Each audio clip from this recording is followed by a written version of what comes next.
Hello students, welcome to Learn Shiksha. Today I am going to explain directive principle of state policy of Indian Constitution. हम लोग इसके बारे में आज पढ़ते हैं, देखते हैं कि ये किस आर्टिकल में दिया गया है। ये इंडियन कॉन्स्टिट्यूशन में पार्ट 4 आर्टिकल 36 से लेकर के 51 तक दिया गया है। ये क्या है कि directive principle of state policy are mentioned in part 4 of the Indian constitution from article 36 to 51. DPSP are taken from the constitution of Ireland. Doctor Bhimrao Ambedkar describe these principle as novel features of the constitution. ये Ireland constitution से लिया गया है। इसका क्या मतलब है कि ये राइट जो है वो गवर्नमेंट को दिया गया है कि अगर वो जब अफोर्डेबल हो देने के लिए, जब वो लागू करने के लिए उस चीज़ के लिए अफोर्डेबल हों, या फिर उनके पास उतना पैसा हो उस चीज़ को वो लागू कर सकते हैं, तब उसको उसके अपनी डिस्क्रिशन पे डिपेंड करता है, अपनी इच्छा पे डिपेंड करता है कि वो इसको लागू कर सकते हैं। ये अम्बेडकर ने सोचा, अम्बेडकर का क्या कहना था कि ये पब्लिक वेलफेयर के लिए है और सोशल इकोनॉमिक के लिए भी है। तो अब देखते हैं कि the constitution of laid down certain directive principles of state policy which are fundamental in governance of nation. It is a duty of each Indian state to apply these principles while making the laws, as these constitution a very comprehensive social, economic and political program forward a modern welfare state. इसका मतलब ये है कि ये सभी Indian state की duty है कि जब भी वो लॉ बनाए, जब भी कोई भी लॉ बनाए तो इसको ध्यान में रखते हुए बनाए, तब इसका यूज़ कर सकते हैं। अगर वो चाहें डिस्क्रिशन, पहले बताया अपनी इच्छा के साथ उसको यूज़ कर सकते हैं, उसको सोशल इकोनॉमिक पॉलिटिकल प्रोग्राम देने के लिए, मॉडर्न वेलफेयर स्टेट बनाने के लिए उसका यूज़ कर सकते हैं। तो अब देखते हैं, these principles emphasize that states shall try to promote the welfare of the people by providing them basic facility like shelter, food and clothing. ये प्रिंसिपल एम्फेसाइज करता है कि स्टेट क्या करेगा, वो प्रमोट करेगा पीपल के वेलफेयर के लिए क्या प्रमोट करेगा। सबसे बेसिक फैसिलिटीज़ क्या होती है, शेल्टर, रहने के लिए आश्रय, खाना, और सीधा आंसर है रोटी, कपड़ा, मकान, इसके लिए ज़रूरत होती है। ये प्रिंसिपल ये बताता है कि स्टेट को प्रमोट करना चाहिए वेलफेयर ऑफ द पीपल के लिए। सबसे पहले उनको बेसिक फैसिलिटी देनी चाहिए, रोटी, कपड़ा, मकान, shelter, food, clothing. Unlike fundamental rights, the directive principles of state policy are non-binding in nature, which means they are not enforceable by court. For their violation, they however impose a moral obligation on the state authorities for their implementation. इसका मतलब क्या है कि fundamental right की तरह ये कोई non binding, कोई बाइंडिंग नहीं है कि इसको फॉलो ही करना है। अगर इसका वायलेशन होता है तो कोई इसके लिए कोई केस नहीं फाइल कर सकता है कि मेरा इसका वायलेशन हुआ है। जैसे फंडामेंटल राइट्स के लिए हम लोग का आर्टिकल 32 के तहत हम लोग उसके सू कर सकते हैं अगर हम लोग को वायलेशन होता है फंडामेंटल राइट्स का। तो ये क्या है कि ये DPSP कोई ये नॉन बाइंडिंग इन नेचर है, इसको इन्फोर्सिएबल कोर्ट में नहीं कर सकते। Features of the directive principle of state policy क्या है? It denotes the idea that states should keep in mind while formulating policies and enacting laws. ये बताता है कि स्टेट को अपने माइंड में ये बात रखनी चाहिए, जब भी लॉ बनाए इस बात को रखनी चाहिए कि DPSP में ऐसा तो नहीं है कि कोई चीज़ अब लागू करनी हो तो वो लागू कर सकते हैं, उनके डिस्क्रिप्शन पर डिपेंड करता है. It resemble the instruments of the instruction. हम जैसे कि गवर्नमेंट ऑफ इंडिया एक्ट 1935 में इंस्ट्रूमेंट ऑफ इंस्ट्रक्शन दिया गया है, सेम ये उसी की तरह कुछ है कि directive principle of state policy, जो भीमराव अम्बेडकर ने अपने वर्ड्स में इसको कहा है directive principle of state policy, which are issued to Governor General and to governors of the colonies of India by the British government under the government of India. इसको British colony के time पे British government of India act के 1935 में इसको instrument of instruction के रूप में देखा गया है। तो इसको भीमराव अम्बेडकर ने इसको डायरेक्टिव प्रिंसिपल कहा है अपने शब्दों में. What is called directive principle is merely another name for the instrument of the instruction. The only difference is that they are instruction to the legislature and the executive. सिर्फ एक ही difference है कि ये इंस्ट्रक्शन देते हैं legislature को और executive को. It constitutes a very comprehensive economic, social, political program for a modern democratic state which aimed at realizing the high ideas of justice, liberty, equality, fraternity as outlined in the preamble to Constitution. They embody the concept of welfare state that was absent during the colonial era. Colonial era में क्या था कि welfare state का कोई भी there was absent of welfare state. तो अब बताया कि तो preamble, जैसे कि preamble में बताया गया है कि क्या क्या कहा गया है कि जस्टिस होना चाहिए, लिबर्टी होनी चाहिए, इक्वालिटी होनी चाहिए, फैटर्निटी होनी चाहिए. तो उसके अकॉर्डिंग इस चीज़ का हम लोग को वेलफेयर स्टेट तभी बन सकता है जब इक्वालिटी होगी, फैटर्निटी होगी और जस्टिस मिलेगा और लिबर्टी होगी, तभी वेलफेयर स्टेट एक हम लोग का वेलफेयर स्टेट बन सकता है. They are non justiciable in nature. ये नॉन जस्टिसिएबल है कि इसके लिए हम लोग जस्टिस नहीं ले सकते जब और ये नॉन इन्फोर्सिएबल है। इसके अगर वायलेशन होता है तो ये नॉन इन्फोर्सिएबल, इसके लिए हम कोर्ट में नहीं जा सकते हैं, इसके अगेंस्ट केस नहीं फाइल कर सकते हैं कि हमारा वायलेशन हुआ है इस राइट का, क्योंकि दिया गया है कॉन्स्टिट्यूशन में। तो ये डिस्क्रिप्शन पर डिपेंड करता है जब भी लॉ बने या फिर जब अफोर्डेबल हो जाए उस चीज़ को करने पे तब। Though non justiciable in nature the directive principle helps the court in examine the and determining the constitutional validity of law. इसके नॉन जस्टिफिशिएबल से के नेचर में तो डायरेक्टिव प्रिंसिपल हेल्प करता है कोर्ट को एग्जामिन करने में, डिटरमाइन करने में, जो भी कॉन्स्टिट्यूशनल वैलिडिटी है लॉ की उन पे हेल्प करता है। अब क्लासिफिकेशन देखते हैं, डायरेक्टिव प्रिंसिपल ऑफ देखते हैं directive principle of state policy की क्लासिफिकेशन क्या है। The constitution of India does not formally classify the directive principle of state policy, but for better understanding and on the basis of content and direction they can be classified into 3 categories. These are follow. एक है socialistic principle, एक है Gandhian principal, एक है liberal intellectual principal. ये question आ सकता है कि डायरेक्टिव प्रिंसिपल किन किन किन के बिहाफ में क्लासिफिकेट किया गया है, उन्हें क्लासिफिकेशन दिया गया है। तो सोशलिस्ट है, गांधीयन है और लिबरल इंटेलेक्चुअल है। अब देखते हैं सोशलिस्टिक प्रिंसिपल क्या कहता है। This principle contemplate the ideology of socialism and lay down the framework of democratic socialist state.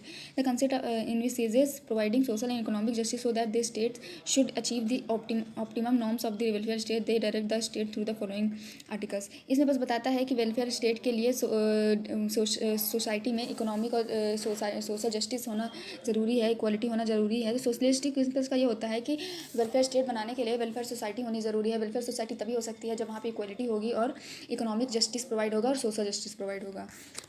तो इसके अंदर कौन कौन से आर्टिकल हैं। आर्टिकल 38 ये बताता है to promote the welfare of the people by securing and protecting as effectively as it may social order in which justice social economic and political shall involve all the institution in national life. 38 में ये बताता है कि public welfare को promote करने के लिए social economic political justice होना ज़रूरी है। सोशल जस्टिस होना भी ज़रूरी है, इकोनॉमिक जस्टिस होना भी ज़रूरी है, पॉलिटिकल जस्टिस होना भी ज़रूरी है।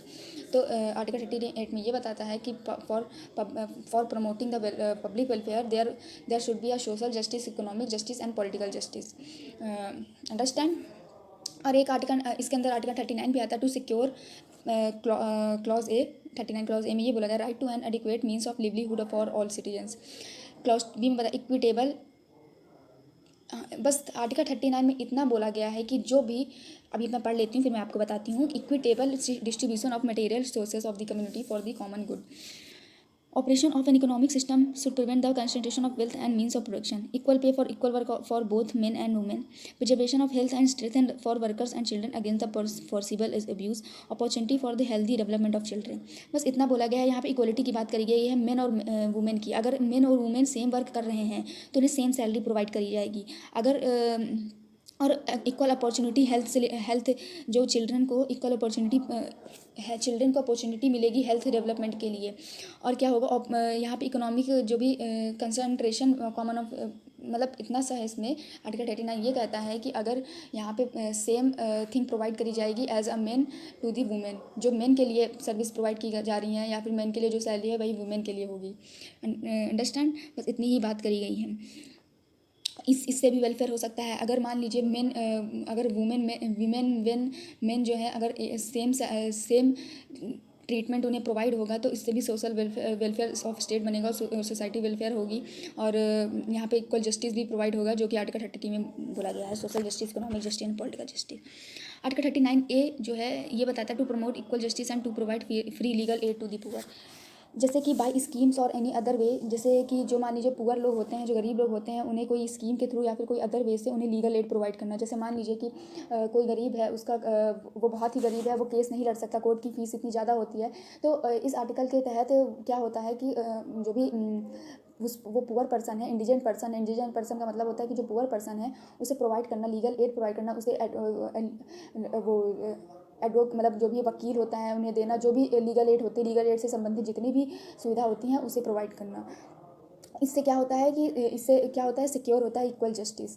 ठीक है, इक्वल जस्टिस इससे क्या होगा कि लोगों को इक्वल जस्टिस भी मिलेगा, वेलफेयर ऑफ सोसाइटी वेलफेयर होगी।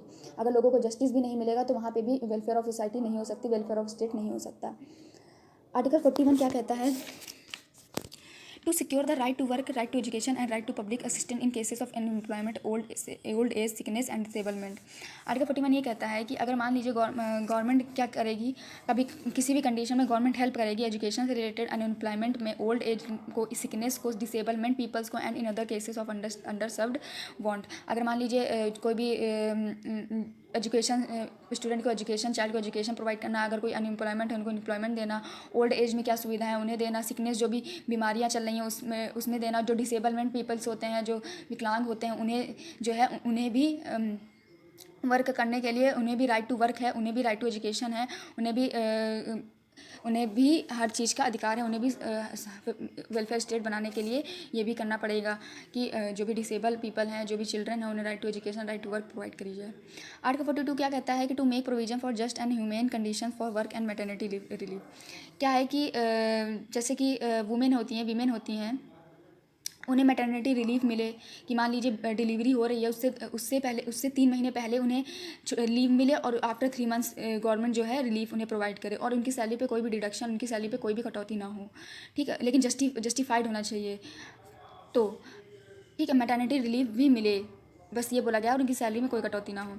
आर्टिकल 43 ये बोलता है to secure a living wage and decent standard of living and social and cultural opportunity for all workers, the state shall promote cottage industries on an individual और corporative basis in rural areas.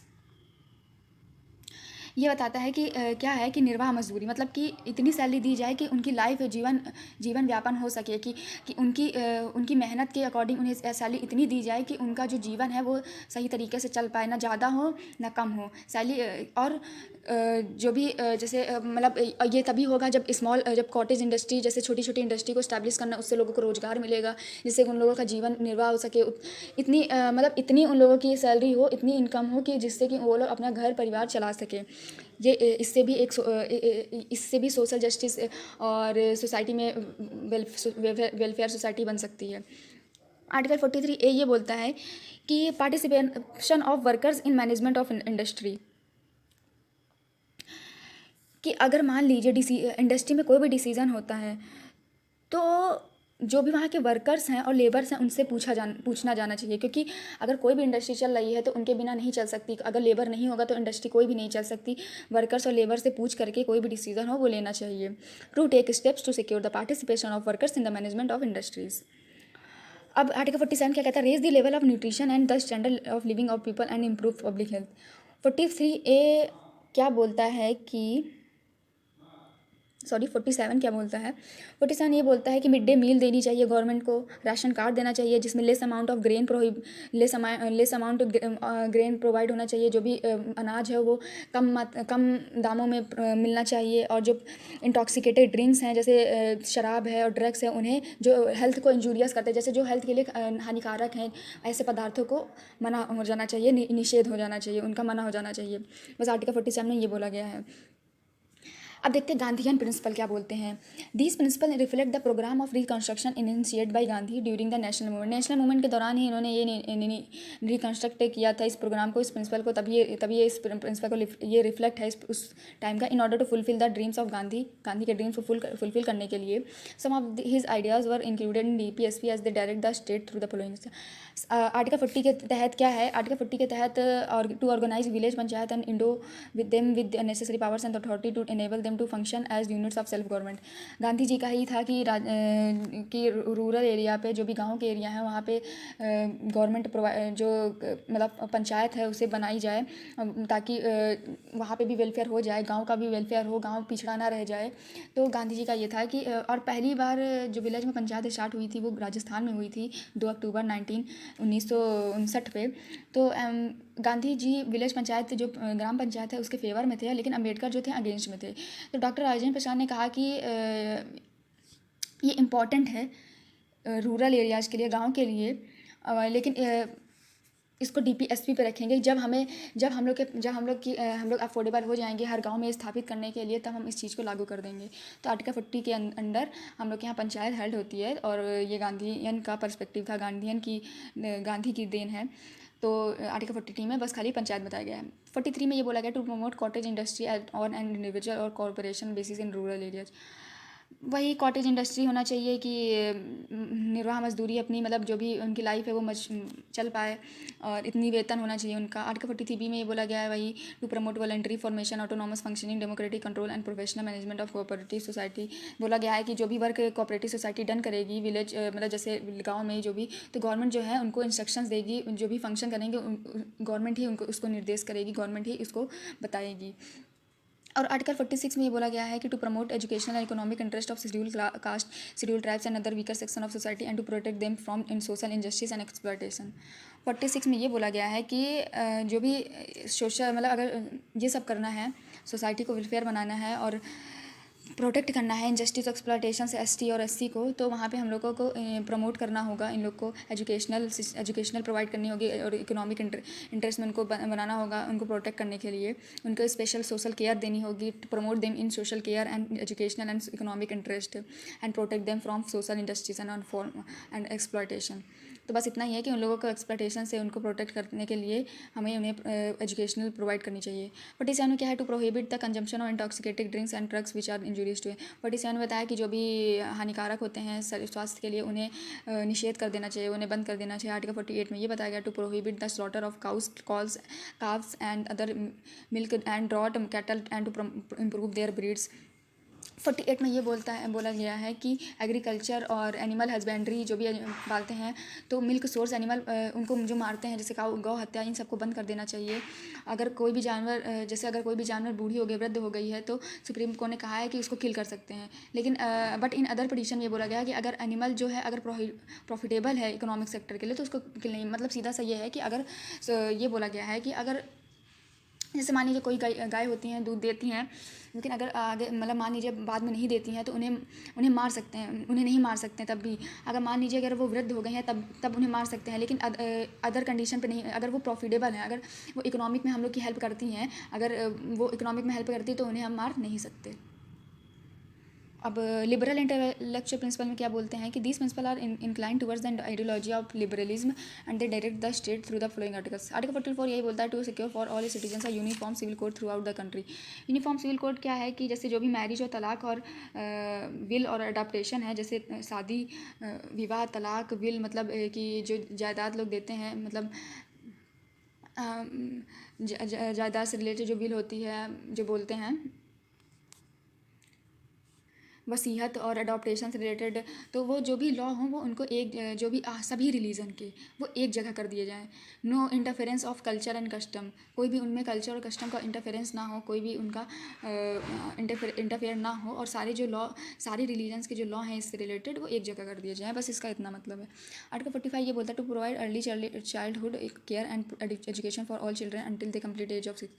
Article 45 में ये बोला गया है जब तक 6 साल की उम्र नहीं हो जाती है, कि जब तक 6 साल की उम्र नहीं हो जाती है, जो भी चिल्ड्रन है उन्हें प्राइमरी एजुकेशन प्रोवाइड करी जाए, उन्हें जो भी केयर है वो हेल्थ केयर है वो सब प्रोवाइड करी जाए। तो 86 अमेंडमेंट 2002 से इसको आर्टिकल 21A में इंसर्ट कर दिया गया। फंडामेंटल राइट हो गया हम लोग का right to education. It is necessary for educate 6 to 14 years and care for health issue below 14 years.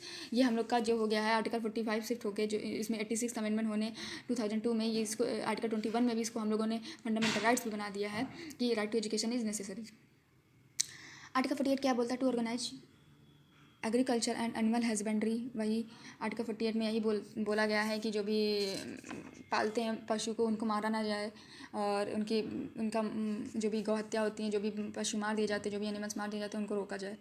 48A में बोला to protect and improve environment and safe the forest. हम 48A में ये बोला गया है कि जो भी हमारा जंगल है, जो भी ये सब है, तो 42nd अमेंडमेंट 1976 में सरदार स्वर्ण सिंह के में ये स्वर्ण सिंह कमेटी के दौरान इन्वायरमेंट और वाइल्ड लाइफ जो भी एक्ट है वो हुआ था, जिसमें ये सिटीजन्स और स्टेट का वो है ड्यूटी, मतलब रिस्पॉन्सिबल होंगे। State shall endeavour to protect environment forest of country. जो भी कंट्री है फॉरेस्ट की, वो स्टेट इसके लिए प्रोटेक्ट करने के लिए इंडीवर होगा। ज़रूरी है इसको प्रोटेक्ट करना और उसको इम्प्रूव करना एनवायरनमेंट को और वाइल्ड लाइफ को प्रोटेक्ट करना। 49 में बोला टू प्रोटेक्ट मोनूमेंट्स, जो भी हमारे मोनूमेंट्स है, प्लेसेस हैं, ऑब्जेक्ट ऑफ आर्टिस्टिक और हिस्टोरिकल इंटरेस्ट है, which are declare to be national importance, जिससे हमारा भारत जाना जाता है हिस्टोरिक प्लेस से, बिल्डिंग से, मोनूमेंट्स से और आर्कियोलॉजिस्ट से, क्वाइन से। स्टेट की रिस्पॉन्सिबिलिटी है उन्हें प्रोटेक्ट करे और